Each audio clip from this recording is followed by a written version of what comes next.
Em relação ao material dessa semana, nós começamos com essa parte de fonética, quando o E é pronunciado como I. Lembrando que eu já expliquei para vocês, né, em relação à separação de sílabas. Toda palavra vai ter uma sílaba que eu pronuncio mais forte, que é conhecida como sílaba tônica. Todas as outras sílabas são sílabas átonas. Por exemplo, aqui, tônica. Vou dividir em 3 sílabas. A mais forte é to, que justamente está acentuada, mas nem sempre vai estar acentuada, como aqui, palavra. Qual é a sílaba que eu pronuncio mais forte? Palavra. Lá. Então, lá é a sílaba tônica, pá e vrá são sílabas átonas. Vamos dar uma olhadinha, a gente vai ver agora o E pronunciado como I, sim? O E, quando ele for átono, ele pode ser pronunciado como I. Às vezes ele está, não sempre no final, às vezes ele está dentro da palavra também. Por exemplo, aqui eu posso falar escreve em vez de escreve. Posso pronunciar escreve, sim? Escreve-se pronome, mas pronuncia-se pronome. Se escreve fome, mas se pronuncia fome. Se escreve árvore, pronuncia árvore, nome, peixe e assim por diante, sim? Então, quando o E é tônico, ele vai ser sempre pronunciado como um E, tá? Já seja um E aberto ou um E fechado. O que é o E aberto, professora? É aquele E que eu estava explicando para vocês na videoaula, que eu pronuncio com a boca bem aberta. Por exemplo, café, ele se aproxima do A. Café, Pelé, belo, sim? E o E fechado é o E com som já parecido com o E da língua castelhana, sim, com a boca semi-fechada. Medo, veja a diferença, eu não digo medo, eu digo medo. Medo, mesa, represa, bidê, patê. Esse é um acento que sempre vai mostrar que o E está fechado, esse é um acento de E aberto. Dedo, etc. Enfim, lembrando, quando o E tiver numa sílaba tônica, ele vai ser pronunciado sempre como E. E quando o E tiver numa sílaba átona no final, ele é sempre pronunciado como um I. E às vezes, quando ele está no início, como no caso aqui de escreve, eu posso pronunciá-lo como um I. Não é uma regra obrigatória. Lembrando também que tem a questão das variações linguísticas. Tem lugares aqui no sul do Brasil que se pronuncia igual. Boa tarde, boa noite. Sim, mas a gente está tentando ensinar para vocês o português padrão. Seguindo então, a mesma coisa vai acontecer com a letra O. A letra O vai ser pronunciada como um U no final das palavras quando ele não for átono, tenha S ou não, tá? Então, escrevo garoto e eu digo garoto, coco, menino, aluno, carro, cachorro, banco, ok?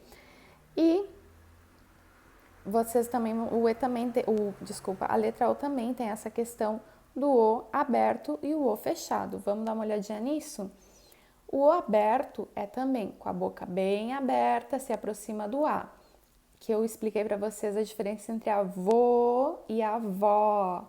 Vejam a diferença. Avô seria com o O fechado, com o acento circunflexo. Avó, que significa abuela, que eu disse para vocês que seria que o avô tem o chapéuzinho, o sombrerito, e a avó tem o grampinho invisível de la abuela. Avó, cópia, melhor, copo, sim? E o O fechado, com a boca semi-fechada, avô, coco, olho, coisa, cômodo, etc. Sim? Bom, também tem alguns sons diferentes no espanhol, que eu já tinha falado do espanhol, como eu tinha explicado para vocês quando eu expliquei o alfabeto, que é, por exemplo, nos sons da letra T, vai ser, a única que vai diferenciar vai ser quando o T está com I, ou esse T tem som de ti, sim? Ou seja, ou eu tenho um T com E, onde eu pronuncio esse E como um I. Mesma coisa na letra D, sim? Então eu digo tá no espanhol, tá te ti totu, no português, tá te ti totu. No espanhol, dá de di dodu, português, dá de di dodu. Então, quando esse T e esse D se juntam com I, o som é diferente do castelhano, sim? Então, como eu falei para vocês, existe a variação fonética, pode ser que tenha alguns lugares do Brasil que se pronuncie sim, ti e di. Acontece no Nordeste, acontece com algumas regiões do Sul também, sim? Mas a gente está aprendendo a língua padrão, né? Então, se eu tiver um T com um E, sim? Gente. E eu acabei de explicar para vocês que quando o E está no final e ele não for tônico, não é a sílaba mais forte, eu não digo gente, eu digo gente. Então, o gen é a mais forte. Essa sílaba é a átona, eu vou pronunciá-la como gente, como um i. E esse som eu expliquei para vocês que é como se fosse seate do castelhano, seate, sim? Gente, tenente, leite e assim por diante, tá? Bom, o som do ti é sempre esse. Típico, cantina, latino. Lembrando, o ti tem esse som e o T com E vai ter esse som quando esse E for pronunciado como um I. Sim, quando ele estiver numa sílaba átona e for pronunciado como um I. Isso que eu expliquei para vocês agora.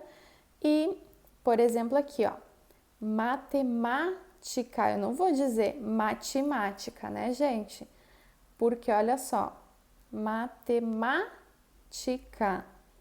A sílaba T não tá no final da palavra e por isso que eu falei para vocês terem cuidado com a questão da sílaba átona. Aqui nós temos um exemplo que ele não é tônica, porque eu falei que na língua portuguesa as tônicas estão sempre nas 3 últimas sílabas, mas ele não é pronunciado como ti, tá bom?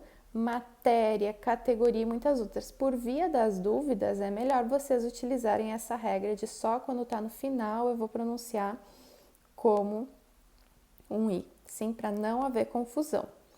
Bom, mesma coisa acontece com o D, né? Quando eu tenho um D com E, que ele não é a sílaba mais forte da palavra, ele é átono, eu vou pronunciar como di, sim? Que eu expliquei que podia ser como se fosse o I grega com I. Faculdade, bondade, parede, verdade, sim? E bom, o di com I sempre é esse som, dívida, divino, medida, perdido, etc. Bom, veja aqui outro exemplo, dedicado, eu não vou dizer dedicado, sim? É dedicado mesmo, sim? Determinado, poderoso, enfim. Tenham cuidado com essa questão do E com som de I. Vou dar uma olhadinha aqui nos verbos. Nós temos um diálogo, eu vou ler para vocês aprenderem a pronunciar. Vou fazer no próximo vídeo para não ficar muito longo.